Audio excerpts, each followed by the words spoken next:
দরজার পানে দৃষ্টি দিতেই চোখের সম্মুখে প্রকট হলো বলিষ্ঠ দেহী শক্তপোক্ত এক যুবক। মুখশ্রীর আদলে আদর্শের সাথে বেশ মিল রয়েছে, তবে এর গালে স্থান করে নেওয়া দাড়ি সমাহার গাঢ়। চুলগুলো কবি সাহিত্যিকদের মতো বেশ বড় বড়। মুখমণ্ডলে প্রাপ্তবয়স্কর ছাপ, মৌনতার ভ্রুযুগল কুঁচকে এলো। এ আবার কে? আগে দেখেছে বলে তো স্মরণে আসছে না। মৌনতার ভাবনার মধ্যে শোনা গেল যুবকের কণ্ঠস্বর। গমগমে কণ্ঠে যুবক মৌনতাকে উদ্দেশ্য করে বলল, আপনি কি? কাকে চাই? মৌনতা চোখ মুখে স্বাভাবিকতা ফুটিয়ে তুলল, নম্র কণ্ঠে বলল, জি, আমি মৌনতা।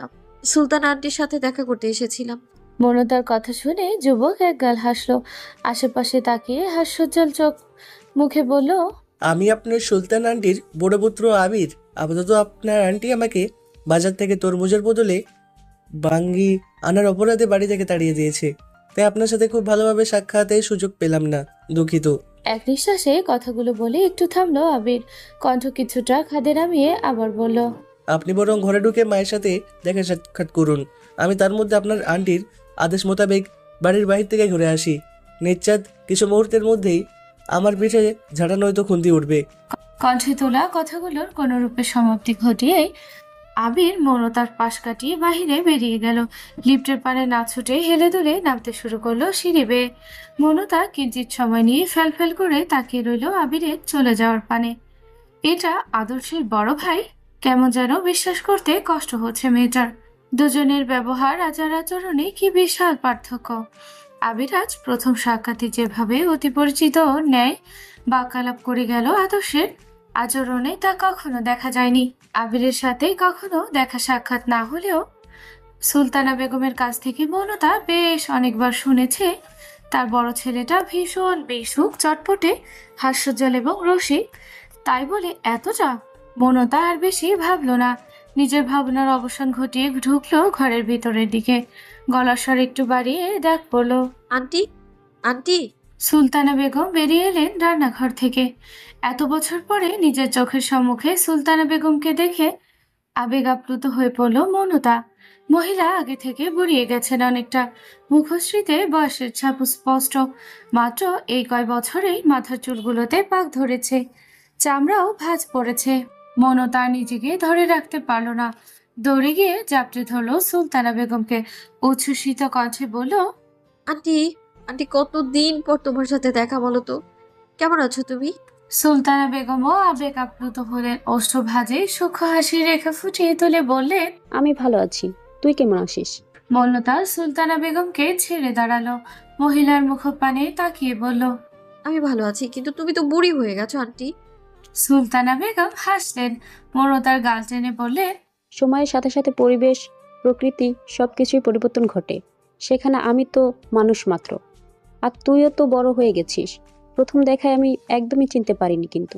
সুলতানা বেগমের কথার পরিপ্রেক্ষিতে মৌনতা উত্তর দিল না কিছু, শুধু ছোটেলি হাসল।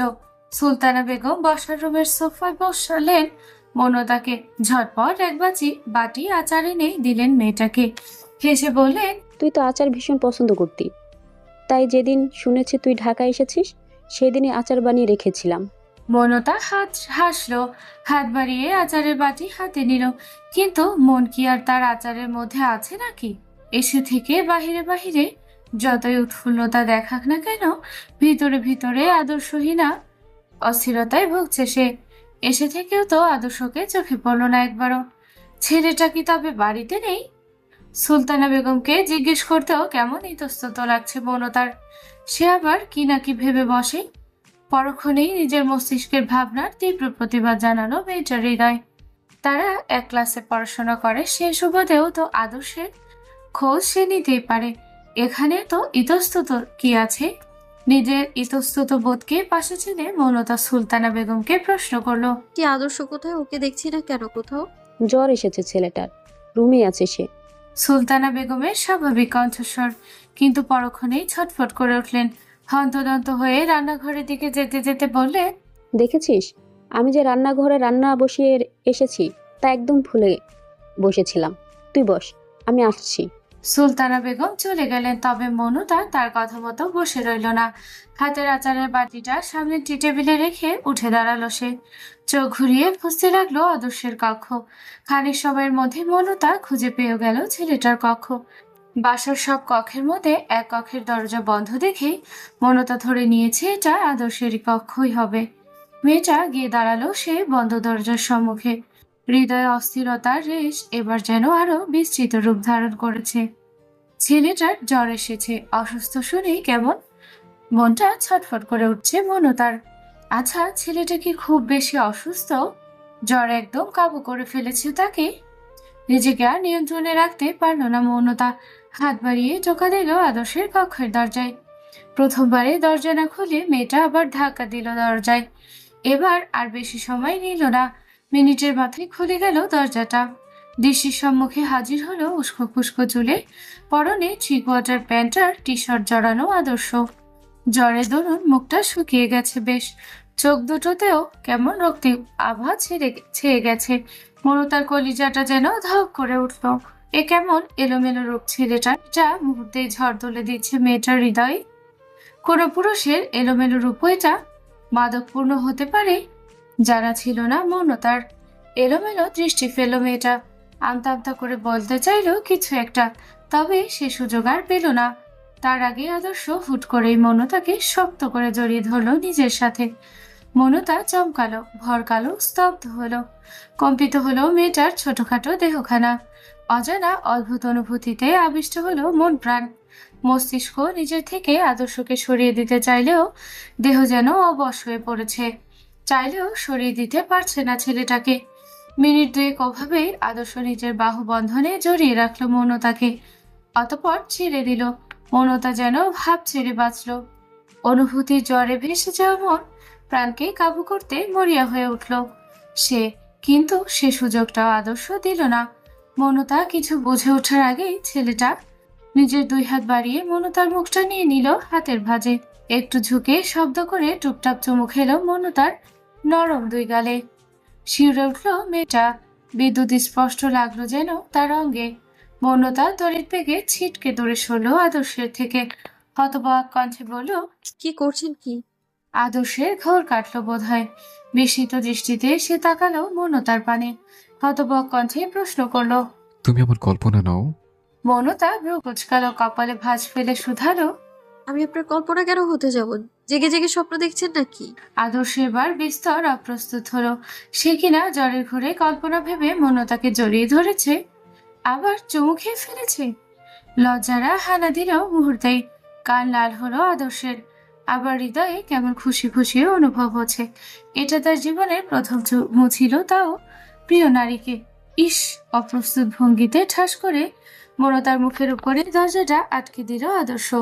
মনতা চকিত হলো আবারও। কোথা থেকে কি হলো সবটাই কেমন গুলিয়ে যাচ্ছে। আদর্শ দরজা খুলো, তাকে জড়িয়ে ধরলো, চুমু খেলো, আবার দরজা বন্ধ করে দিল। চুমুর কথাটা মনে পড়তেই হৃদস্পন্দন স্বাভাবিকের তুলনায় বেড়ে গেল মেয়েটার। লাজে রাঙা হলো, হাত পা কেমন ঝিমঝিম করতে শুরু করলো। আর সে দাঁড়ালো না আদর্শের দরজার সম্মুখে। দ্রুত বসার কক্ষে এসে আচার খেতে শুরু করলো প্রাণপণে। চারদিকে উত্তপ্ত রৌদ্র। আকাশের সূর্যটা নিজের প্রখরতা ছড়াচ্ছে ভীষণভাবে। শুক্রবারে এক আত্মীয়ের বিয়ের অনুষ্ঠানে এসেছিল মেহেদি। খেয়ে দিয়ে হাত ধুয়ে কেবল দাঁড়িয়েছে সে। এক হাতে টিস্যু নিয়েছিল হাত মুছবে বলে, কিন্তু তখনই তার দৃষ্টি আটকালো অদূরে এক রমণীর উপরে। মেহেদি ভালোভাবে তাকালো সেদিকে। না, সে ভুল দেখছে না, এ তো সে হাইজেনিকের বাচ্চা। ছেলেটা নিজের পানিতে ভেজা হাতটার পানে তাকিয়ে কিটকিটিয়ে হাসল। শয়তানি বুদ্ধি নাড়াচাড়া দিয়ে উঠল তার মস্তিষ্কে। কলেজে এই স্বাস্থ্যকর অস্বাস্থ্যকর নিয়ে কম অপমান করেনি। এবার তার সময় এসেছে অপমানের সঠিক বদলা নেওয়ার। মেহেদি নিজের অন্য হাতে টিস্যুটা ফেলে দিল। আস্তে ধীরে এগিয়ে গেল ইভার পানে। মেয়েটার অগোচরে খুব সুন্দরভাবে হাত মুছল তার ওড়নায়। কিন্তু বিপত্তি বাঁধল তার হাত মোছার শেষে। আর একটু ঘষে ঘষে মনে ঝাল মিটিয়ে হাত মুছতে গিয়েই ইভার ওড়নায় টান পড়ল। তড়িৎ বেগে পিছু ফিরে তাকালো মেয়েটা। প্রথমে মেহেদিকে এখানে দেখে অবাক হলেও পরক্ষণেই নিজের অন্যায় ভাবে অস্বাস্থ্যকর ভাবে ছেলেটার হাত মুছতে দেখে চেতে গেল মেয়েটা। ঝাঁঝালো কণ্ঠে বলল, কি হচ্ছেটা কি বাদর ছেলে? আপনি আমার ওড়নায় আপনার অস্বাস্থ্যকর হাত মুছেছেন কেন? মেহেদি থতমত খেয়ে গেল। এভাবে যে ইভা হঠাৎ পিছন ঘুরবে ভাবতেও পারেনি ছেলেটা। তবে না, এভাবে নিজের মাথায় দোষ নিয়ে আবার এই হাইজেনিকের বাচ্চার থেকে অপমান নেওয়া যাবে না কোনো মতেই। মেহেদি চোখে মুখে অবাক হওয়ার ভান ধরল। হুট করেই ইভার ওড়নার যে অংশে নিজের হাত মুছেছিল সে অংশ ধরল চোখের সম্মুখে। নাড়িয়ে চাড়িয়ে অন্যটা দেখে সন্দিহান গলায় বলল, এটা তোমার ওড়না? এত পাতলা, আমি তো ভেবেছিলাম টিস্যু, তাই তো হাত মুছে ফেলেছি। ইভা তীক্ষ্ণ দৃষ্টিতে তাকালো মেহেদির পানে, দাঁতে দাঁত চেপে বলল, আমার ওড়না এতটাও পাতলা নয় যে আপনি টিস্যু ভাববেন, বুঝেছেন? মেহেদি মুখ বাঁকালো, নিরীহ কণ্ঠে বলল, তুমি হলে হাইজেনিকের বাচ্চা, চলতি ফিরতি টিস্যুর দোকান। তোমার ক্ষেত্রে সামান্য একটা টিস্যুর ওড়না ব্যবহার অতটাও অস্বাভাবিক কিচ্ছু নয়। ইভা তেতে গেল, কটমট করে বলল। আমি টিস্যু রাখি জীবাণু থেকে বাঁচতে। ইভা নিজের কণ্ঠে তোলা বাক্যের সমাপ্তি ঘটিয়ে নিজের ওড়নাটা ধরল। যে অংশে মেহেদি হাত মুছেছে সে অংশ দেখতে দেখতে বলল, অথচ আপনার অস্বাস্থ্যকর হাতটা আপনি আমার ওড়নায় মুছছে আবারও জীবাণু লাগিয়ে দিলেন। বেয়াদব অস্বাস্থ্যকর লোক একটা। মেহেদি ফুঁসে উঠল। সে বেয়াদব অসুস্থকর লোক? এত বড় সাহস এই হাইজেনিকের বাচ্চার, তাকে অপমান করে? দাঁতে দাঁত চেপে মেহেদি শুধালো, আমার হাত অস্বাস্থ্যকর?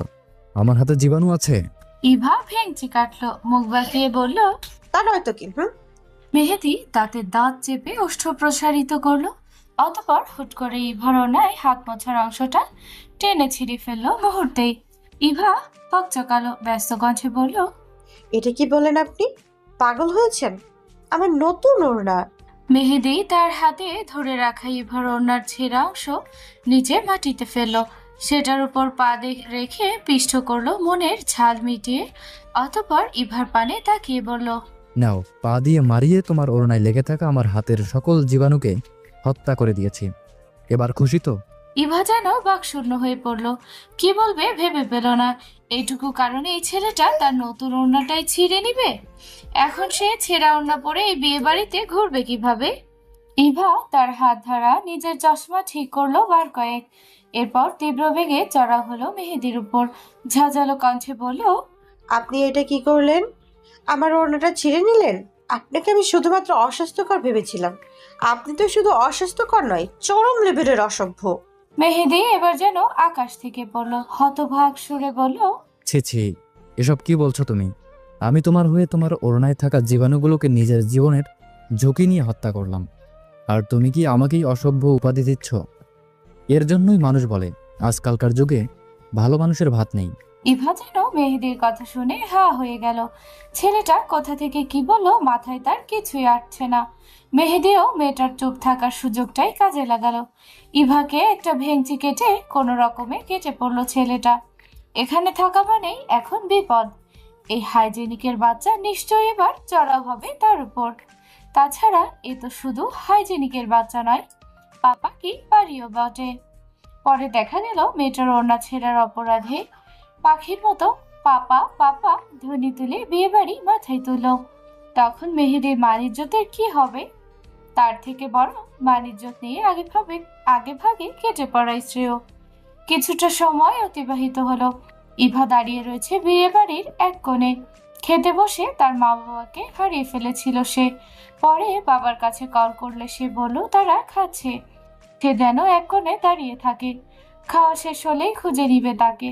হঠাৎ জন চারে কিশোর এসে দাঁড়ালো ইভার পাশে। কিঞ্চিত সময়ের মধ্যেই হাসি ঠাট্টায় মেতে উঠল তারা। ইভাকে ইঙ্গিত করে নানা ধরনের বাজে কথায় লিপ্ত হলো। একটা ছেলে তো বলেই বসলো।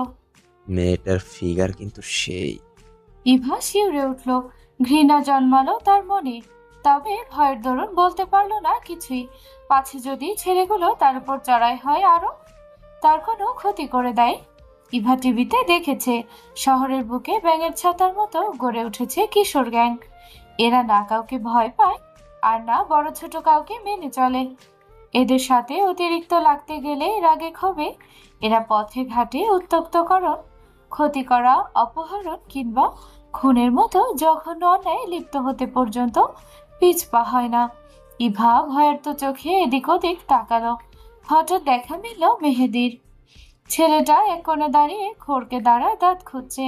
ইভার ছেলেটার নিকট বিন্দুমাত্র যাওয়ার ইচ্ছে না থাকা সত্ত্বেও লম্বা লম্বা পা ফেলে গেল। এই বিপদের সময় এই ভরসা, বিয়ে বাড়ির আর কাউকে সে চিনে না তেমন। এই ছেলেটার সাথে ঝগড়া হোক বা বিবাদ, একে সে চিনে। ইভা কোনো কথা না বলে নিষ্ঠুরভাবে দাঁড়ালো মেহেদির পাশে। ছেলেটা দাঁত খুঁজতে খুঁজতে খেয়াল করলো ইভাকে। খানিকটা অবাক হলো সে। দাঁত খোঁচা বন্ধ করে ভ্রু কুঁচকে মেহেদি বলল, কি মিস হাইজানিকের বাচ্চা, হঠাৎ শত্রুপক্ষের পাশে এসে ঠাঁই নিলেন যে? ইভা কোনো উত্তর দিল না। ভয়ার্ত দৃষ্টিতেই সে তাকালো বখাটে কিশোরগুলোর পানে। মেহেদি লক্ষ্য করলো মেয়েটার চোখ মুখে ভয়ের ছাপ। কুচকানো হৃদয় আরো কুচকে এলো ছেলেটার। ইভা দৃষ্টি অনুসরণ করে সে তাকালো সম্মুখ পানে, দেখলো ছেলেগুলোকে। মেহেদির বিচক্ষণ মস্তিষ্ক বিষয়টা ধরতে খুব একটা সময় নিল না। মস্তিষ্ক বিক্ষিপ্ত হলো মেহেদির। থমথমে কণ্ঠে সে বলল, আমার সাথে এসো। কথাটা বলে মেহেদি পা বাড়ালো বখাটেগুলোর পানে। তবে ইভা তার পিছু পিছু গেল না। সে আতঙ্কিত ভঙ্গিতে খুনসুটি মেরে দাঁড়িয়ে রয়েছে পূর্বের স্থানে। মাঝপথে গিয়েও মেহেদি যখন দেখলো ইভা আসছে না, তখন আবার ফিরে এলো সে। নিজের হাত বাড়িয়ে খপ করে ধরলো ইভার এক হাত, টেনে নিয়ে দাঁড় করালো ওই কিশোর ছেলেগুলোর সম্মুখে। এক এক করে চারজন কিশোরের পানেই দৃষ্টি নিক্ষেপ করে বলল, বিয়ে বাড়িতে খেতে এসেছিস নাকি মেয়ে পটাতে? মেহেদির কথায় ছেলেগুলো যেন মজা পেল। কিটকিটিয়ে হেসে উঠল তারা। একজন আবার বেশ সাহসিকতার সাথে জবাব দিল, খাওয়া তো উসিল্লা মাত্র, আমরা তো এসেছি বড় আপু পঠাতে। মেহেদি এক পলক তাকালো ইভার পানে, অতঃপর ছেলেগুলোকে সাবলীল কণ্ঠে বলল, এটাকে নিবি নাকি? তোদের বড় আপু ডাক্তারি পড়ছে, একবার ডাক্তার হয়ে গেলে ভালো ইনকাম করবে কিন্তু। ইভার হৃদয়ে এবার যেন ভয়ের মেলা বসলো। এই ছেলেগুলোর থেকে বাঁচতে সে শরণাপন্ন হয়েছিল মেহেদির, আর মেহেদি কিনা এদের সম্মুখে এনে দাঁড় করিয়ে দিল। ঝগড়ুটে হলেও মেহেদিকে ভালো ভেবেছিল ইভা, কিন্তু মেয়েটার ভাবনাকে মিথ্যে প্রমাণ করে এই মেহেদিটাও এই বখাটেদের দলে নাম লেখালো। আজ বাবা মায়ের সাথে থাকলে এমন পরিস্থিতির শিকার কখনোই হতে হতো না ইভাকে। মেয়েটার আখিদয় ভরে এলো। খুব করে চাইলো মেহেদির হাতের বাঁধন থেকে নিজের হাত ছাড়াতে, কিন্তু মেহেদি ছাড়লো না, উল্টো আরো শক্ত করে ধরলো হাতখানা। ছেলেগুলো কেমন লোলুপ দৃষ্টিতে ইভার মাথা থেকে পা পর্যন্ত পরখ করলো। অতঃপর তাদের মধ্য থেকে একজন বলল, তাহলে তো ভালোই হয়, দিয়ে দাও, নিয়ে যাই এক্ষুনি। কথাটা বলেই হো হো করে হেসে উঠলো কিশোর চারজন। তাদের সাথে হেসে উঠলো মেহেদিও। হেসে বলল, কিন্তু এই মেয়ে যে আবার অস্বাস্থ্যকর বিষয়াদি একদম পছন্দ করে না। একে নিতে হলে তোদের আগে অস্বাস্থ্যকর থেকে স্বাস্থ্যকর হতে হবে। কথাটা বলে মেহেদি আবার তাকালো ইভার পানে, আদেশের সুরে বলল, ওদের কিছু টিস্যু দাও তো মিস হাইজেনিক। ওদের অস্বাস্থ্যকর মুখগুলো অতি শীঘ্রই স্বাস্থ্যকর করা একান্ত প্রয়োজন। ইভা ফ্যাল ফ্যাল করে চেয়ে রইল মেহেদির পানে। ছেলেটি কি পাগল হয়েছে? কি সব উদ্ভট কথা বলছে। বেশ কিছুক্ষণ অতিবাহিত হলেও ইভাকে টিস্যু বের করতে না দেখে বিরক্ত হলো মেহেদি।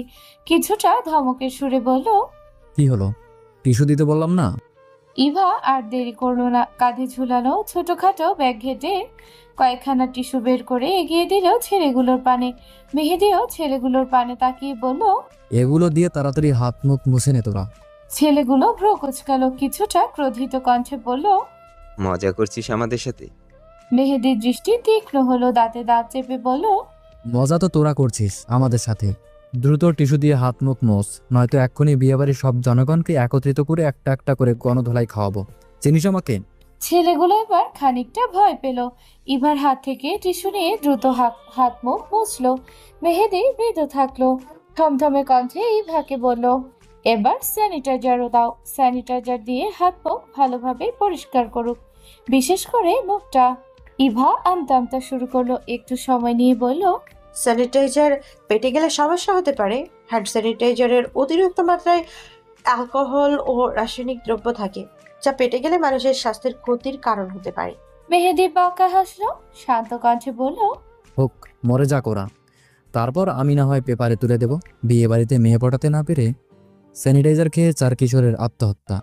এটুকু বলে থামলো মেহেদি, দাঁতে দাঁত চেপে আবার বলল, আমি তো শুধুমাত্র স্যানিটাইজার দিয়ে ওদের মুখ পরিষ্কার করতে বলেছি, অথচ যে মুখ দিয়ে ওরা নারীদের নিয়ে অস্বাস্থ্যকর এবং অসভ্যতর কথার উৎপত্তি ঘটায় সেই মুখে আমার আগুন জ্বালিয়ে দেওয়া উচিত ছিল। ইভা ভড়কে গেল কিছুটা। না, ছেলেটাকে যতটা খারাপ কিঞ্চিত সময় পূর্বে ভেবেছিল ততটা খারাপ নয়। তবে মেহেদির কথায় ভীত হলো কিশোর 4জন। এতক্ষণ যা করার করেছে, এখন এর সাথে লাগতে গেলে যে বিয়ে বাড়িতে একটা ঝামেলা বাঁধবে আর সেই ঝামেলায় তারাই ফাঁসবে তা বেশ ভালোই বুঝেছে। ছেলেগুলো আর কথা বাড়ালো না, কোনো রকমে মেহেদির সম্মুখ থেকে কেটে পড়ার জন্য পা বাড়ালো। কিন্তু মেহেদি, সে এত তাড়াতাড়ি এদের ছেড়ে দিলে তো? চলে যাওয়ার জন্য ছেলেগুলো পা বাড়াতেই তাদের ধমকে উঠল মেহেদি, রুক্ষ কণ্ঠে বলল, ওকে সরি না বলে তোরা যাচ্ছিস কোথায়? ছেলেগুলো আবার ফিরে এলো, একে একে আমতা আমতা করে বলল, সরি। কোনো রকমে কথাটুকু বলেই এক প্রকার পালিয়ে গেল ছেলেগুলো। ইভা কৃতজ্ঞ হলো, যতই ঝগড়া বিবাদ থাকুক না কেন মেহেদি তার বিপদের সময় পাশে দাঁড়িয়েছে। ইভা চোখ তুলে তাকালো মেহেদির পানে, মিনমিনে কণ্ঠে বলল, ধন্যবাদ। মেহেদি ঘাড় বাঁকিয়ে দেখলো ইভাকে, ঠোঁট কামড়ে হেসে বলল, তোমার হাতটা ভীষণ নরম। কি মেখেছো হাতে? হ্যান্ড স্যানিটাইজার মাখতে মাখতে হাত এত নরম হয়েছে নাকি? ইভা অপ্রস্তুত হলো, দ্রুত মেহেদির হাতের ভাঁজ থেকে নিজের হাত ছাড়াতে ব্যস্ত হলো।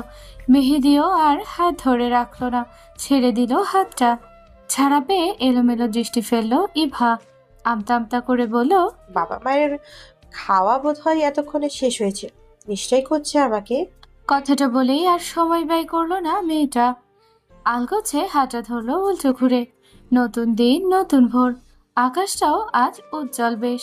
চারদিকে বসন্তের ফুরফুরে বাতাস, যদিও গ্রামের মতো ততটা নয়, তবে পরিবেশটা জন্মনে।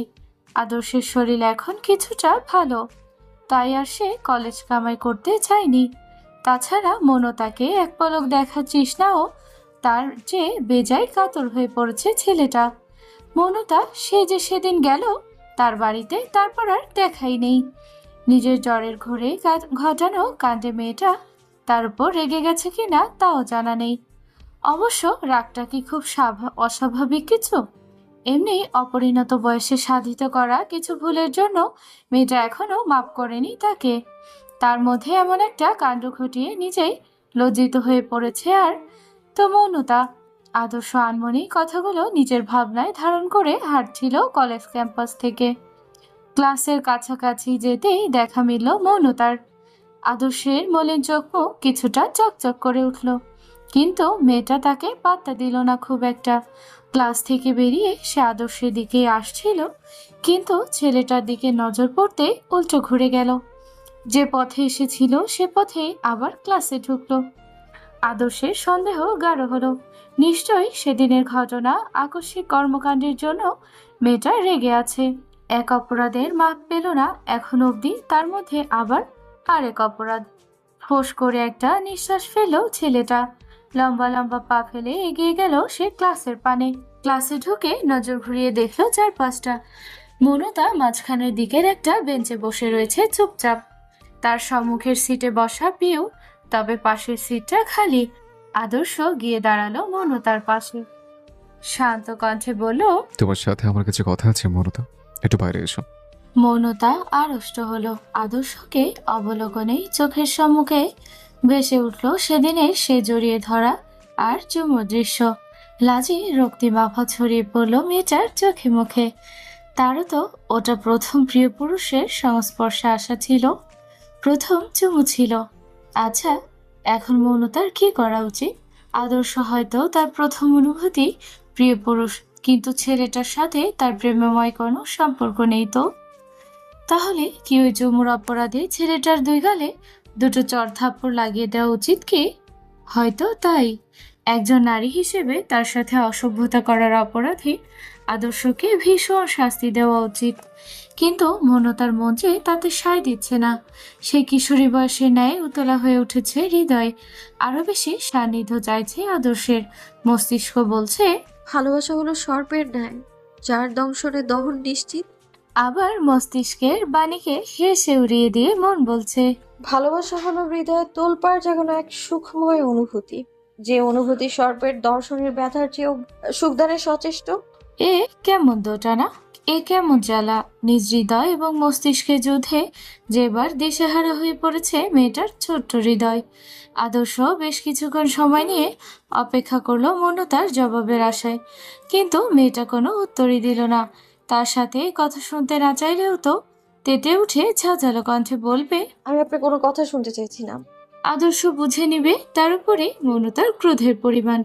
সে অনুযায়ী সে নিজের প্রেয়সীর রাগ ভাঙাতে তৎপর হবে, কিন্তু না, মেয়েটা একদম চুপ মেরে রয়েছে যে। আদর্শ ধপ করে বসে পড়ল মনতার পাশের ছিটে। চমকে উঠল মনতা আর পিউ। চোখ বড় বড় করে তাকালো আদর্শের পানে। দুই নারীর এমন বিদঘুটে ভঙ্গিতে তাকানোতে কিছুটা অপ্রস্তুত হলো আদর্শ, তবে নিজের অপ্রস্তুত ভাবকে প্রকাশ করলো না সে। পিউয়ের পানে তাকিয়ে থমথমে কণ্ঠে বলল, আপনি এদিকে না থেকে সামনের দিকে তাকান, ওর সাথে আমার কিছু কথা আছে। এবার পিউ নিজেও অপ্রস্তুত হলো। একটা ছেলে আর মেয়ে কিনা নিজেদের মধ্যে কথা বলবে, আর সে হ্যাংলার মতো তাকিয়েছিল। পিউ দ্রুত বেগে সম্মুখের দিকে তাকালো। তপ্ত নিঃশ্বাস ফেললো আদর্শ। ঘাড় ঘুরিয়ে তাকালো মনতার পানে। মেয়েটা এখনো ড্যাব ড্যাব করে তাকিয়ে আছে তার পানে। চোখে মুখে অস্বস্তি ভাব স্পষ্ট। আদর্শ দাঁতে দাঁত চাপলো। তার ভিতরেও কি অস্বস্তি বোধ কম হচ্ছে নাকি? যে ছেলে কখনো মেয়েদের সাথে ঠিকভাবে কথা বলেনি, সেই ছেলে শুধুমাত্র একটা মেয়ের মান ভাঙাতে মেয়েদের শাড়িতে এসে বসেছে। এর থেকে আর অস্বস্তিকর কি রয়েছে? মনে মনে ফোন দিয়ে আঁটলো আদর্শ, একবার শুধু মনতার রাগটা ভাঙুক, তারপর সব সুদে আসলে সে উসুল করে নিবে একদম কড়াই গন্ডায়। আদর্শের ভাবনার মধ্যে মুখ খুলল মনতা। আড়ষ্টভঙ্গিতেই বলল, আপনি এইখানে কেন বসেছেন, সমস্যা কি? আদর্শ আশেপাশে তাকালো, কণ্ঠটা একটু খাদে নামিয়ে বলল, কি করব, তুমি তো বাইরে গেলে না, আর আমার এই মুহূর্তে তোমার সাথে কথা বলাটাও জরুরি। মনতা ঝট করে উঠে দাঁড়ালো। আদর্শের পানে তাকিয়ে বলল, এখন যাবো, চলুন। আদর্শ উঠল না। মনতার হাত টেনে বসিয়ে দিল পাশে। ভারী কণ্ঠে বলল, এখন আর বাইরে যেতে হবে না, যা বলার এখানে বলছে। মনতা আশেপাশে তাকালো, যদিও কেউই তাদের পানে তাকাচ্ছে না, তবুও কেমন একটা অস্বস্তি হচ্ছে তার। কিছুটা ইতস্তত করেই বলল, এখানে এভাবে? এইটুকুনি বলতেই মেয়েটাকে থামিয়ে দিল আদর্শ। মনতার পানে একটু ঝুঁকে ফিসফিসিয়ে বলল, আমি এখানে সেদিনের মতো তোমাকে চুমু খেতে আসিনি, যাতে মানুষের সম্মুখে সমস্যা হবে। মৌনতা চমকালো, হরকালো। চোখ দুটো বড় বড় হয়ে গেল তার নিমিষেই। আদর্শ নিজেও অপ্রস্তুত। আসলে এই মেয়েটার সম্মুখে আসলে কেমন যেন তার মুখে লাগাম থাকে না। অবশ্য ভালোবাসার মানুষটার সম্মুখে যদি তুমি মন উজাড় করে নিজের সকল ব্যক্তিগত, পেশাগত, প্রাসঙ্গিক কিংবা অপ্রাসঙ্গিক কথা নাই বলতে পারো, তবে সে তোমার কেমন ভালোবাসার মানুষ? ভালোবাসার মানুষটার কাছে তোমাকে থাকতে হবে খোলা বইয়ের মতো, যার কাছে নিজের ভিতরে সবটা কারণে অকারণে অকপটে মন উজাড় করে বলতে পারবে। নিজের ভিতরে সকল ভারী ভারী কথা, দুঃখ কষ্ট সবকিছু ভাগাভাগি করতে নিজেকে হালকা করতে পারবে। তবেই না সে তোমার মানসিক শান্তির কারণ হবে, আর তুমি হয়ে উঠবে তার নিকট বিশ্বস্ত এক প্রেমিক পুরুষ। মানুষ তার জীবদ্দশায় সবচেয়ে ফ্রি থাকে তার ভালোবাসার মানুষগুলোর সাথে। আদর্শের ক্ষেত্রেও বিষয়টা হয়তো তেমনই হয়ে দাঁড়িয়েছে। শখের নারীর সম্মুখে আসলেই তার ভিতরে সব উকলে বেরিয়ে আসতে চায়, খোলা বইয়ের মতো ধরা দিতে চায় প্রেয়সীর নিকট। তবে নিজের ভিতরের কথা অকপটে মুখে এনে প্রেয়সীর প্রতিক্রিয়া বরাবরই অপ্রস্তুত করে তাকে। আদর্শ এলোমেলো দৃষ্টি ফেল, আমতা আমতা করে বলল, আসলে আমি তোমাকে সেদিনের জন্য সরি বলতে এসেছিলাম। মনতা ভ্রু কুচকালো, কপালে ভাঁজ ফেলে শুধালো, কোন দিন? হয়েছে, তোমাকে জড়িয়ে ধরলাম, চুমে খেলাম সেদিনের জন্য। আসলে তখন আমি নিজের মধ্যে ছিলাম না, জ্বরের ঘরে কি করে ফেলেছি, দুঃখিত। মনতা লজ্জায় কেমন গুটিসুটি মেরে গেল। এমনি সেই দিনের বিষয়টা নিয়ে সে লাজে মরে যাচ্ছে প্রতি মুহূর্তে, তার মধ্যে আবার এ বেটা এসেছে মনে করিয়ে দিতে। মনতা কোনো ক্রমে হাসফাস করে বলল, ঠিক আছে, আমিও বুঝে নিয়েছি আপনি হুঁশে ছিলেন না। আদর্শ অবাক হলো। মোনাতা যে এত সহজে তাকে মাফ করবে কল্পনা করেনি। সেই বহু বছর আগের মাফ এখনো কপালে ঝুলছে। আর 2 দিন আগের করা অন্যায়কে কিনা এত সহজে মাফ করলো? আদর্শ কিছুটা অবাক সুরেই বলল। তুমি মনে করে কিছু করনি? মনতা দৃষ্টি নত রেখে ডানে বামে মাথা নাড়ানো কণ্ঠস্বরে বলল। আদর্শের হৃদয়ে প্রশান্তি অনুভব করলো, আবারও মুখ ফসকে বলে ফেলল। জীবনের চরম ভুলটা বোধ হয় এখানেই করলাম তাহলে। তোমার গালে চুমো না খেয়ে ঠোঁটে খাওয়ার প্রয়োজন ছিল। মনতা তড়িৎ বেগে তাকালো আদর্শের পানে। আদর্শ অপ্রস্তুত হলো আবারও। আমতা আমতা করে কিছু বলার পূর্বেই প্রফেসর ঢুকলো ক্লাসে। আদর্শ যেন এই যাত্রায় নিজের অপ্রস্তুত ভাব থেকে বাঁচল। মনতার পাশে ছিট ছেড়ে দ্রুত গিয়ে সে বসলো ছেলেদের সারিতে মেহেদি আর রিয়াদের পাশে। দুপুরের তপ্ত রৌদ্র, ক্লাসের জন্য বরাদ্দকৃত সময় আজকের মতো শেষ হয়েছে। কলেজ থেকে কিছুটা হন্তদন্ত হয়ে আজ বেরোলো মনতা, পিউ আর ইভা। উদ্দেশ্য আজ ফুচকা খাবে। সেদিন তো খাওয়া হলো না, তাদের ফুচকা খাওয়ায় বাধা সৃষ্টি করলো আদর্শ, রিয়াদ আর মেহেদি, 3 যুবক। তবে আজ আর তারা কোনো বাধা মানবে না। যদিও এক দুপুরবেলা বেশিরভাগ ফুচকার দোকানই বন্ধ থাকে, তবে কলেজ থেকে একটু দূরে একটা মাধ্যমিক বিদ্যালয়ের সম্মুখে 2-1টা দোকান খোলা থাকে। মনতারাও সিদ্ধান্ত নিল আজ সেখানেই যাবে। যেমন ভাবনা তেমন কাজ। রাস্তার ফুটপাত ধরে হাঁটা ধরলো 3 বান্ধবী। বেশ কিছুক্ষণের মধ্যে তারা পৌঁছেও গেল মাধ্যমিক বিদ্যালয়ের সম্মুখে। তাদের ধারণা মোতাবেক ফুচকার দোকানও খোলা। এবার আর তাদের পাইকে 3জনই এগিয়ে গেল দোকানদারের পানে। ইভা নিজের ডান হাতের তর্জনী দ্বারা চোখের গোলগাল চশমাটা ঠেলে দিল, সাবধানী সুরে বলল। মামা, হাত ধুয়ে নেবেন একটু স্বাস্থ্যকরভাবে, ঠিক আছে? ইভা ফুচকাওয়ালার পাশে দাঁড়ালো, শকুনের ন্যায় দৃষ্টি নিক্ষেপ করে পর্যবেক্ষণে নামলো ফুচকাওয়ালার ফুচকা তৈরির কার্যক্রমে। প্রয়োজনে লোকটাকে হাত ধোয়া থেকে শুরু করে প্লেট, শসা, পেঁয়াজ ধুতে বলতে ভুলল না।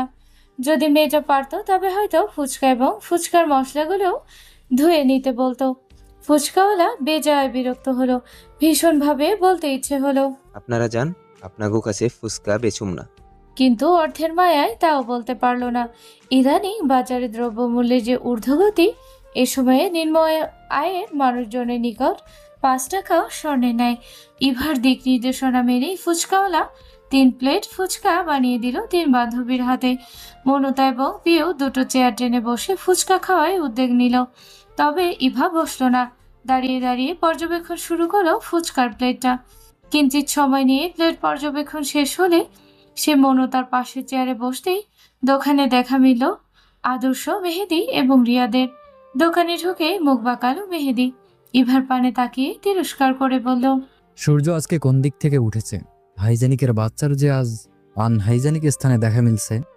ইভার বুঝতে বাকি রইল না মেহেদি কথাগুলো কাকে উদ্দেশ্য করে বলেছে।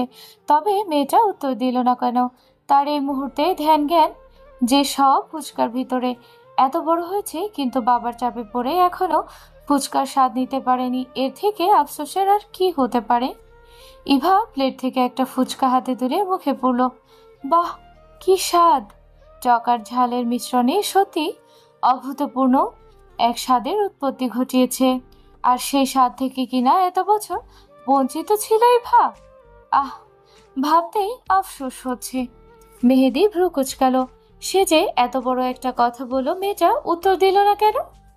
মেয়েটা কি তবে তাকে এড়িয়ে যাওয়ার চেষ্টা করছে? এত বড় সাহস এই হাইজেনিকের বাচ্চার!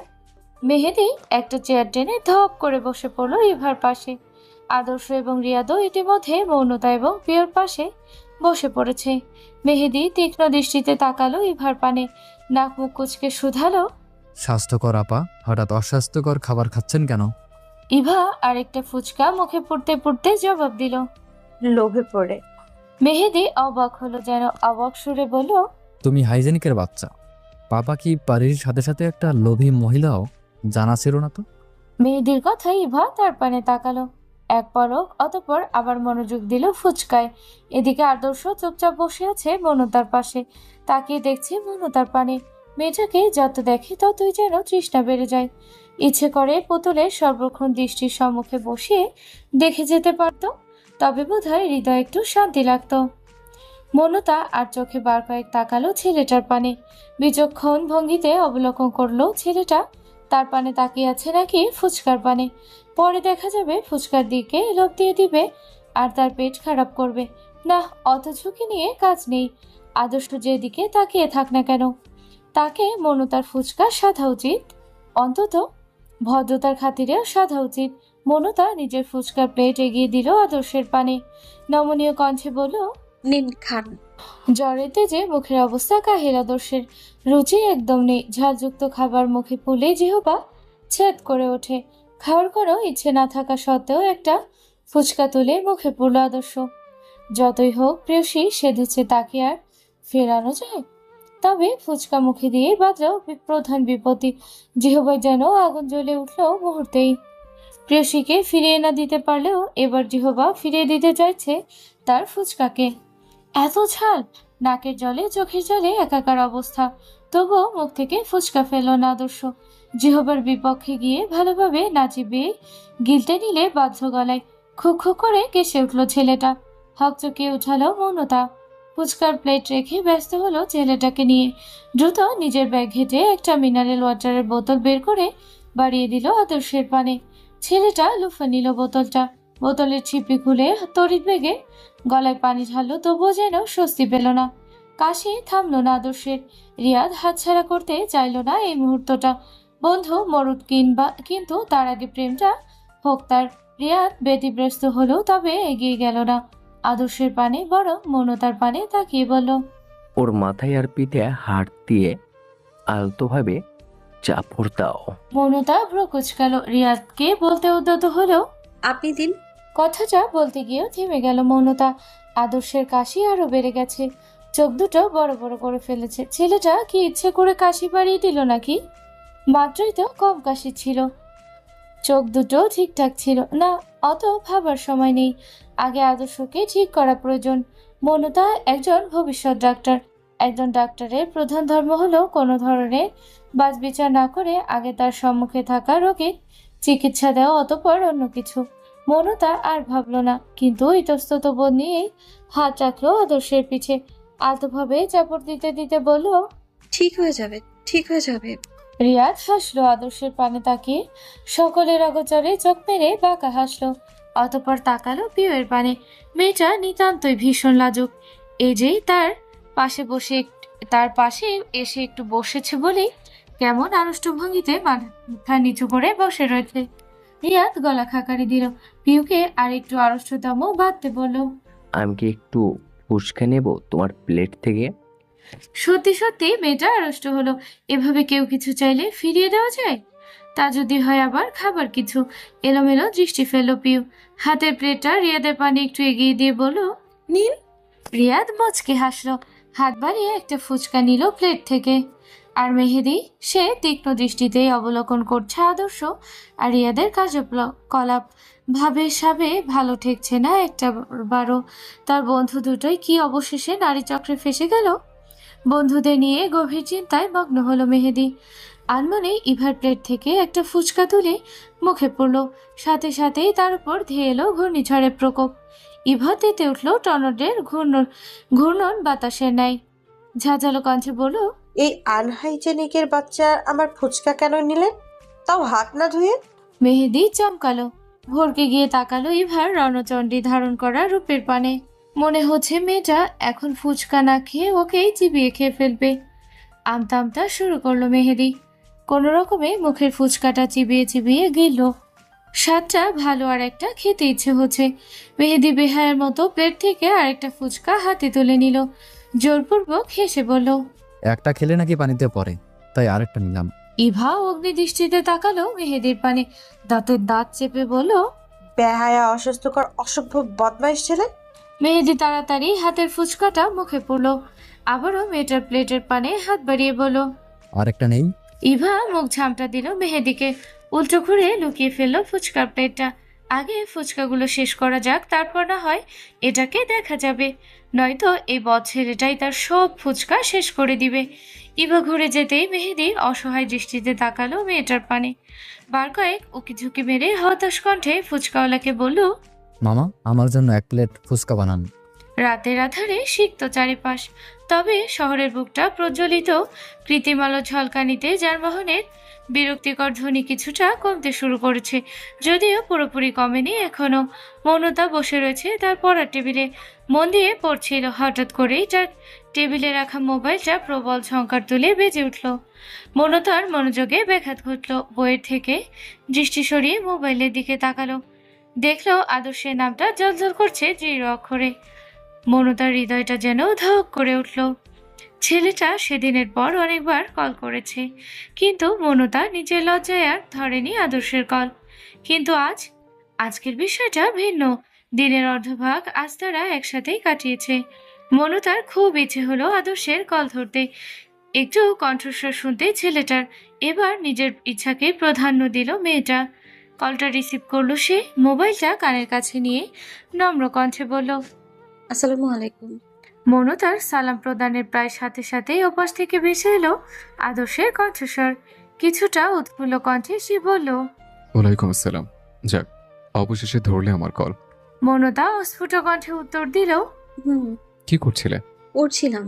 বাহ, তা এত পড়াশোনা শুরু করলে কবে থেকে? আগে তো একদমই পড়তে চাইতে না। যেদিন আপনি নিজের লেভেল দেখালেন সেদিন থেকে।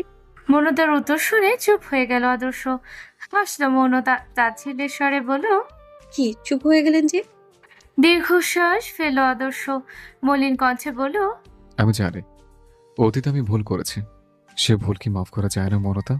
মৌনতা চেয়ার ছেড়ে উঠে দাঁড়ালো, কানে মোবাইল নিয়ে গিয়ে গেল জানালার নিকট। বাহিরে অন্ধকারের পানে তাকিয়ে আনমনেই জবাব দিল, কি তুমি কি মাফ করেছো আমাকে? জানি না। সত্যি কি জানো না, নাকি জেনেও এড়িয়ে যেতে চাইলো? আপনি যা মনে করবেন তাই। কথাটা বলে একটু থামলো মৌনতা। বাহিরের আধারের পানে দৃষ্টি রেখেই বলল, যে ভুল বিস্তর এক সময় নিয়েছে কারি, দিয়েছে দহন, বাড়িয়েছে জ্বালা, চাইলেই কি সম্ভব সে ভুলের মার্জনা? আদর্শের মুখখানা খানিকটা চুপসে গেল। মলিন কণ্ঠে বলল, শুনেছি মানুষ হাজারটা অন্যায় করার পরও সৃষ্টিকর্তার নিকট ক্ষমা প্রার্থনা করলে তাকে ক্ষমা করে দেয়। সে অনুপাতে তুমি তো মানুষ মাত্র। তাছাড়া কম তো শাস্তি দিলে না। অপরিণত বয়সে ক্রোধের বশে করা এক ভুলের কারণে ছেড়ে গেলে, দেখা দিলে না বহু বছর। আজ যখন দেখা হলো, মাফ চাইলাম, তখনও বারংবার ফিরিয়ে দিচ্ছ। বাকি সব বাদ তুমি নিজেই বলো, তোমার এই কাজ কতটুকু যুক্তিসঙ্গত? মৌনতা চুপ রইল, ভাবলো নিগুড় ভাবে। আদর্শ কথাগুলো ভুল বলেনি একদম। ছেলেটার সে একটা ভুলের জন্য সে শহর ছেড়েছে, স্কুল ছেড়েছে, নিজেকে তৈরি করেছে, এতকাল ভিতরে ভিতরে ক্রোধ চেপে রেখেছে। আজ এত বছর পর যখন দেখা হলো, তখনও তো কম অপমান করলো না। এত মাফ চাওয়ার পরও মাফ করতে পারলো না। সত্যি কি সে মাফ করতে পারেনি, নাকি মাফ করে দিয়েছে অনেক আগেই? শুধুমাত্র মস্তিষ্কের চাপে জোর জবরদস্তি করে উপরে পড়ে এক স্বচ্ছ কাচের ন্যায় ক্রোধের আবরণ রেখে দিয়েছে। কই, মানুষটার সম্মুখে গেলে তো নিজের ভিতরে কোনো ক্রোধের আভাস পায় না মৌনতা। মেয়েটা এড়িয়ে যেতে চাইলো আদর্শের বলা কথাগুলো।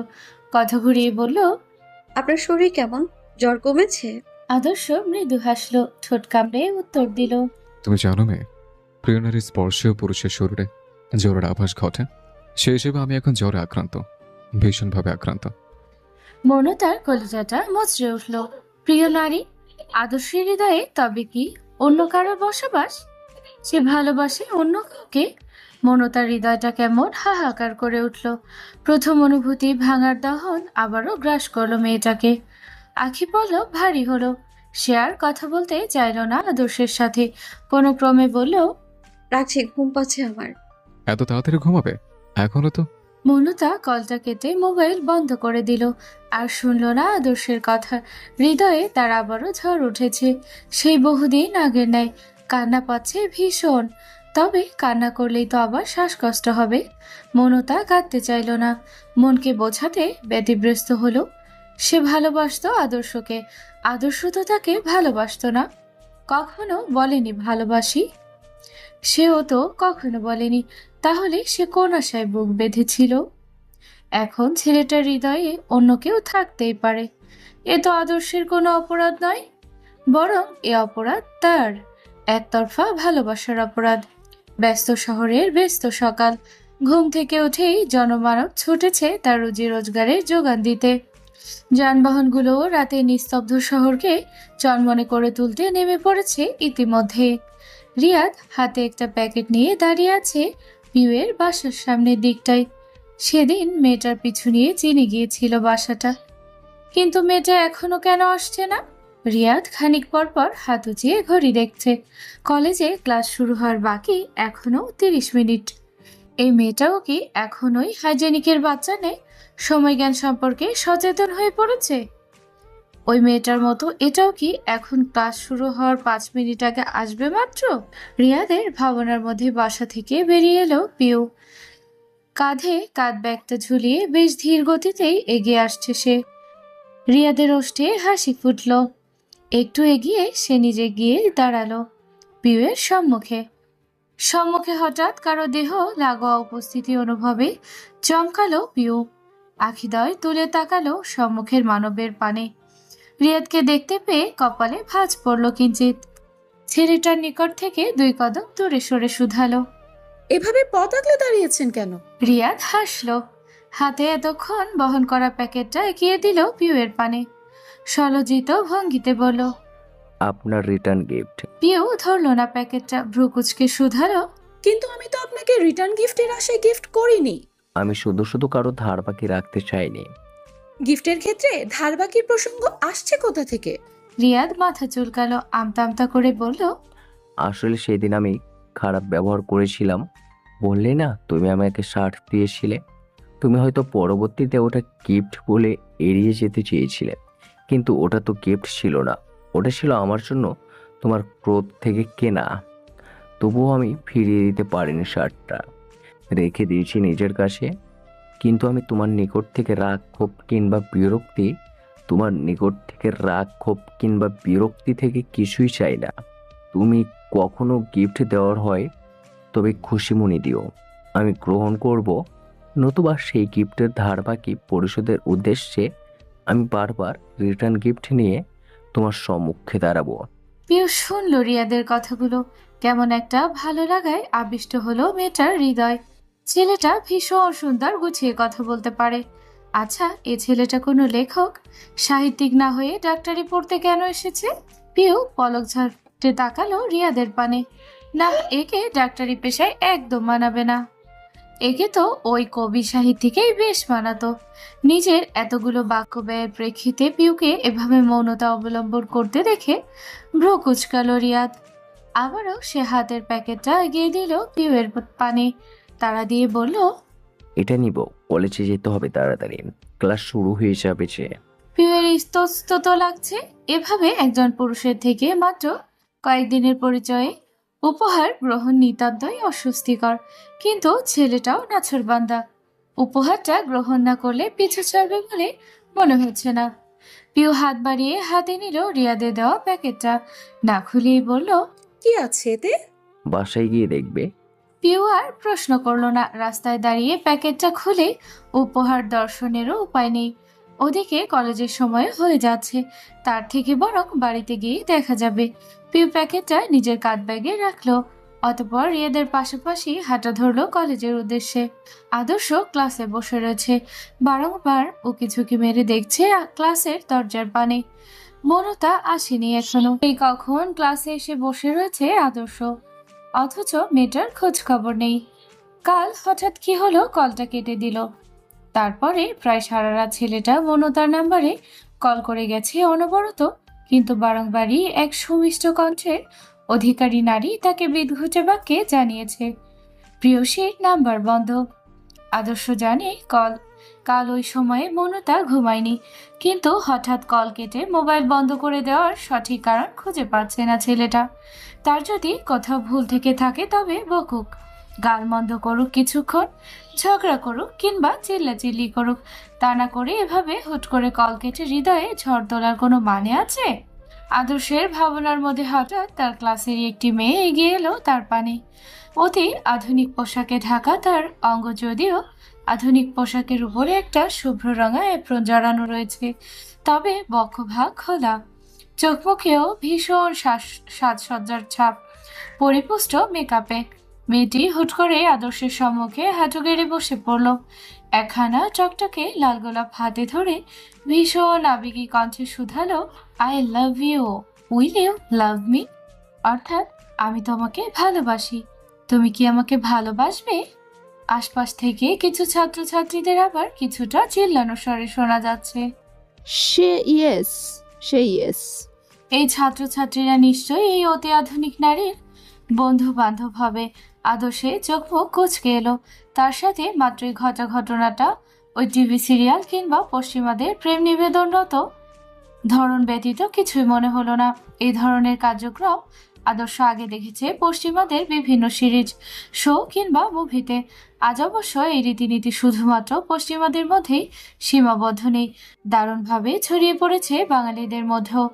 বাঙালিরা এখন আর আগের মতো চিঠি লিখে কিংবা কবি সাহিত্যিকদের মতো হৃদয়ের আবেগ মিশিয়ে দু চার লাইন কবিতা উড়িয়ে প্রেম নিবেদন করে না। তারা এখন পশ্চিমা আধুনিক সংস্কৃতিতেই মত্ত। তাও যদি কেউ কেউ সেই বাঙালিদের স্বর্ণযুগে নেয় খুব আবেগে নিজের ভিতরকার অনুভূতি মিশিয়ে প্রেম নিবেদন করে, তবে তাকে বিনা বাক্যে শুনতে হয়, তুমি বড্ড সেকেলে। আদর্শ ঘাড় ঘুরিয়ে একবার তাকালো পুরো ক্লাসে। ভীষণ অস্বস্তি হচ্ছে তার ভিতরে, আবার রাগও লাগছে। এ ধরনের পরিস্থিতিতে আগে কখনো পড়েনি। এমন নয় যে এর আগে তাকে কোনো নারী প্রেম নিবেদন করেনি, অবশ্যই করেছে, তবে তা বন্ধু বান্ধবদের মাধ্যমে, ফেসবুকে, তবে এভাবে সরাসরি নয়। মেহেদি দাঁত কেলিয়ে কেমন তার পানে তাকিয়েই হাসছে, আদর্শের পানে তাকিয়ে। সবটা জেনে শুনে মজা নিচ্ছে। মজা তপ্ত নিঃশ্বাস ফেললো আদর্শ, গম্ভীর কণ্ঠে বলল, দুঃখিত, আমি আপনাকে গ্রহণ করতে পারলাম না। কথাটা বলেই উঠে দাঁড়ালো আদর্শ, পা বাড়িয়ে ক্লাস থেকে বেরিয়ে যেতে উদ্যত হলো। মেয়েটি নিজের অধিক সাহসিকতার হাত টেনে ধরলো আদর্শের। মেজাজ বিগড়ে গেল ছেলেটার। ইচ্ছে করলো এক ধাক্কায় মেয়েটাকে ফ্লোরে ফেলে দিতে। মেয়েটা নিতান্তই বেহায়া বেলাস স্বভাবের। অবশ্য আজকাল নারীরা নিজেদের অতি আধুনিকতার ছোঁয়ায় রাঙিয়ে তুলতে লাজ লজ্জা বিসর্জন দিয়ে বেহায়া হয়ে পড়েছে ভীষণভাবে। আদর্শ ঝাড়া মেরে মেয়েটার হাত থেকে নিজের হাত ছাড়িয়ে নিল, দাঁতে দাঁত চেপে বলল, অন্য ছেলেদের সাথে গলিয়ে ফেলবেন না আমাকে। আপনার সাহস হলো কি করে আমাকে স্পর্শ করার? মেয়েটা খুব একটা পাত্তা দিল না আদর্শের ছোড়া বাঁকে। হয়তো সে ভেবে নিয়েছে সকল পুরুষকেই নারী ছোঁয়ার আকৃষ্ট করা সম্ভব। অবশ্য বাংলাদেশের তথাকথিত বড় বড় বিশ্ববিদ্যালয়গুলো আজকাল এসবই নিমজ্জিত। মেয়েটি হাত বাড়িয়ে আলতোভাবে ধরলো আদর্শের বাহু। ছেলেটার ধৈর্যের বাঁধ ভাঙল। ফুঁসে উঠে মেয়েটাকে শোনাতে চাইল কিছু কঠিন বাক্য, কিন্তু তার আগেই ক্লাসে ঢুকলো মৌনতা। ভারী আখি পলবে অবলোকন করলো তারই প্রিয় পুরুষের বাহু আঁকড়ে ধরে দাঁড়িয়ে রয়েছে এক অন্য নারী। চক্ষু কোল ঘেঁষে মেয়েটার অশ্রুকণার আবির্ভাব, হৃদয়ের অবস্থা বেহাল, যেন ক্ষতবিক্ষত হয়ে পড়েছে বক্ষস্থলে স্থান পাওয়া ছোট্ট মাংসপিণ্ডটা। তবে কি এই আদর্শের প্রিয় নারী? হয়তো তাই গতকাল তো খুব করে বলেছিল প্রিয় নারীর কথা, বলেছিল প্রিয় নারীর স্পর্শে জ্বর এসে যায় শরীরে। এখনো তো এ নারীর স্পর্শ নিয়ে ভরা ক্লাসে বেশ দাঁড়িয়ে রয়েছে ছেলেটা। মনতা আর ওখানে দাঁড়াতে সক্ষম হলো না, ভেতরটা পড়ে যাচ্ছে। মেয়েটা যেভাবে এসেছিল সেভাবেই আবার হাঁটা দিল উল্টো পথে। আদর্শ ছুট লাগালো মনতার পিছু পিছু। তখনই খেয়ালে এলো এক অতিমাত্রায় নির্লজ্জ রমণী বাহু ধরে রেখেছে তার, নয়তো হঠাৎ মনতাকে অবলোকনে ভুলেই বসেছিল এ কথা। আদর্শ তীব্র ক্রোধে জর্জরিত হয়ে ঝাড়া মেরে নিজের হাত ছাড়িয়ে নিল। নিজেকে আর দমাতে না পেরে ক্লাসে উপস্থিত সকলের সম্মুখে ঠাস করে একটা থাপ্পড় মেরে দিল মেয়েটার গালে। ডান হাতে তর্জনী আঙ্গুল শাসিয়ে বলল, তোদের মতো মেয়েদের ঠান্ডা কণ্ঠে বোঝালে হয় না, তোর নির্লজ্জ। তোদের বোঝাতে হয় তুই চারটা থাপ্পড় মেরে। অপমানে থমথমে মুখ ধারণ করলো মেয়েটার। গালে হাত দিয়ে ছলছল নয়নে চেয়ে রইল আদর্শের পানে।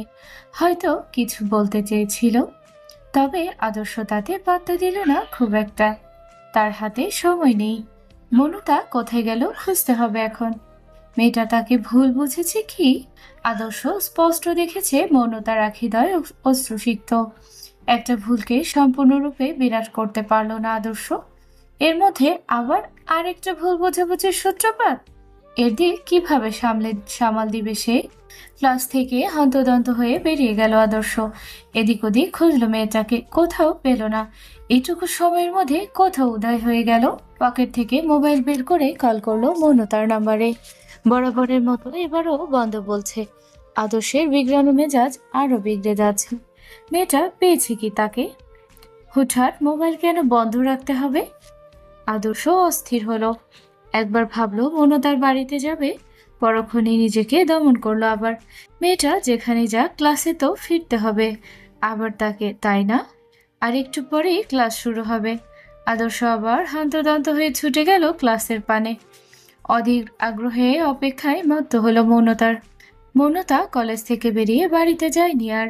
রাস্তার পাশ ধরে হেঁটে কাছে একটা পার্কে বসেছে। কোলাহলপূর্ণ গরম বায়ুযুক্ত এই শহরটার মাঝে মাঝে অন্তত এমন কিছু স্থান রাখা আছে যেখানে খুব মন খারাপে মানবেরা একাকী সময় কাটাতে পারে।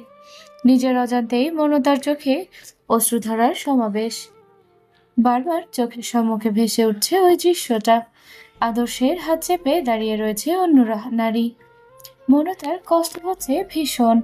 গলা ধরে আসছে অশ্রুর সাথে সাথে হৃদয় ভাঙার চিৎকারও বেরিয়ে আসতে চাইছে। কিন্তু কেন চাইছে? এখানে তো আদর্শের কোনো দোষ নেই। বহুদিন আগেও সে ছেলেটার বিরক্তির কারণ ছিল, আর এখনো সে বিরক্তির কারণ। মাঝখানে হয়তো মানবতার খাতিরে নিজের অন্যায়ের মাপ চেয়েছিল তার নিকট। তাই বলে কি ভালোবাসি বলেছে? একজন অন্যায় করলো আর মাপ চাইলো, খুবই স্বাভাবিক বিষয়। কিন্তু শেখা থেকে অন্য কিছু ভেবে নেওয়া, মনের কোণে ভালোবাসার আশাভালো ফুটিয়ে তোলা মৌনতার ভুল। এই কয়দিন তার পিছনে আদর্শের পড়ে থাকা বারবার মাপ চাওয়া তার হৃদয়ে অন্য আশাদের যোগান দিচ্ছিল। অনুভূতিরা আবারও পেখম মেলে উঠতে শুরু করেছিল নতুনভাবে। তাচ্ছিলে হাসি হাসল মৌনতা। অনুভব করলো নিঃশ্বাসটা ক্রমেই আটকে আসছে তার। হয়তো কান্নার সাথে সাথে শ্বাসকষ্টেরও আগমন ঘটতে চাইছে। মৌনতা আর বসলো না ওই স্থানে। উঠে দাঁড়ালো, ধীর পায়ে প্রস্থান করলো বাড়ির পথে। নিস্তব্ধ রজনী, চারদিকটা আধারে ছেয়ে গেছে। আকাশ ঘিরে কালো মেঘের আনাগোনা যেন পরিবেশটাকে ভয়ানক করে তুলেছে আরো। বসন্তকালে আকাশ থাকবে স্নিগ্ধ সতেজ, গোল থালার মতো চন্দ্র স্থান করে নিবে মধ্যাকাশে। তা নয়, অসময়ে মেঘেদের আনাগোনা ঘটিয়ে অস্থির করে তুলেছে সুন্দর আকাশকে। আকাশের সাথে সাথে আজ যেন তীব্র অস্থিরতায় জর্জরিত হয়ে পড়েছে আদর্শ। সেই কাল থেকে মৌনতাকে কল করে যাচ্ছে, কিন্তু মেয়েটার নাম্বার বন্ধ। না, আর সহ্য করা যাচ্ছে না। এবার এর একটা হেস্তনস্ত হওয়া প্রয়োজন। হয় কথা দ্বারা সুন্দরভাবে বুঝিয়ে মেয়েটাকে নিজের করে নিবে, নয়তো জোর করে। অনেক মাপ চাওয়া হয়েছে, অনেক সময় দেওয়া হয়েছে। নিজের ভেতরে সকল ক্রোধ চেপে নিজের আগের আচার আচরণকে বিসর্জন দিয়ে কম মাফ কি চেয়েছে আদর্শ মৌনতার কাছে? কিন্তু মৌনতা কি করেছে? সর্বদাই ফেলা করেছে তাকে। আদর্শ দাঁতে দাঁত চাপল। শরীরে বাসায় পরা টি শার্ট নিয়েই এই বৈরী আবহাওয়াকে উপেক্ষা করে বেরিয়ে পড়ল বাহিরে। মৌনতা হাঁটু গেড়ে বসেছিল বিছানার পাশেই। বাহিরে বৃষ্টি শুরু হয়েছে। এতক্ষণ আকাশটা শুধু মেঘেরা ঢেকে রাখলেও এবার প্রবল ধারায় বৃষ্টির ফোঁটা স্পর্শ করতে লেগেছে ভূমিতে। নিজের ভাগ্যের উপর ভীষণ করুণা হচ্ছিল মৌনতার। জন্মের পরই মাকে হারালো। এই ক্ষুদ্র জীবনে আর মা নামক ছায়াতলে বড় হওয়া হলো না। একটু বড় হয়ে যখন কৈশোরে পৌঁছালো, কাউকে মনে ধরলো ভীষণভাবে। সে অপমান করে তাড়িয়ে দিল। ভাগের পরিহাসে বহুদিন পর আবার দেখা হলো প্রিয় সেই পুরুষের সাথে। কৈশোরকালের অনুভূতিরা প্রখর রূপ ধারণ করলো। ক্ষুদ্র অনুভূতি অজান্তেই বদলালো ভালোবাসায়, অথচ সে পুরুষ কিনা অন্য কারো। তার ছেলের হাসি হাসলো মৌনতা। সিদ্ধান্ত নিল আদর্শের নিকট থেকে দূরত্ব বজায় রেখে চলবে। এই দূরত্ব বজায় না রাখার কারণেই তো অনুভূতিরা আবারও পেখম মেলতে শুরু করেছিল। নয়তো সে কত আগেই তো দমিয়ে নিয়েছিল নিজ হৃদয়কে। মৌনতার ভাবনার মধ্যেই হঠাৎ কাঁচ ভাঙার শব্দ হলো। কিছুটা হকচকালো মৌনতা। চকিত দৃষ্টিতে আশেপাশে তাকিয়ে আবিষ্কার করলো তার ঘরের জানালায় লাগালো থাই গ্লাসটা ভেঙে গেছে। ভ্রু কুঁচকে এলো মৌনতার। জানালার কাজ হঠাৎ কিভাবে ভাঙলো? বাইরে তো ঝড়ো হচ্ছে না যে ডালপালার আঘাতে ভাঙতে পারে। খুবই সুশীল ধারায় শুধু বৃষ্টি পড়ছে। মনতা বসা থেকে উঠে দাঁড়ালো, লম্বা লম্বা পা ফেলে গেল জানালার কাছে। জানালা গলিয়ে বাহিরে তাকাতেই চমকে উঠল মেয়েটা। তাদের বাসা থেকে অদূরে ল্যাম্পপোস্টের টিমটিমে আলোয় স্পষ্ট আদর্শ দাঁড়িয়ে। প্রবল বর্ষণকে মাথায় ঠেলে দাঁড়িয়ে রয়েছে মনতার জানালার পানে তাকিয়ে। কলিজাটা ছলাৎ করে উঠল মেয়েটার। এত রাতে এই ছেলে এখানে কি করছে?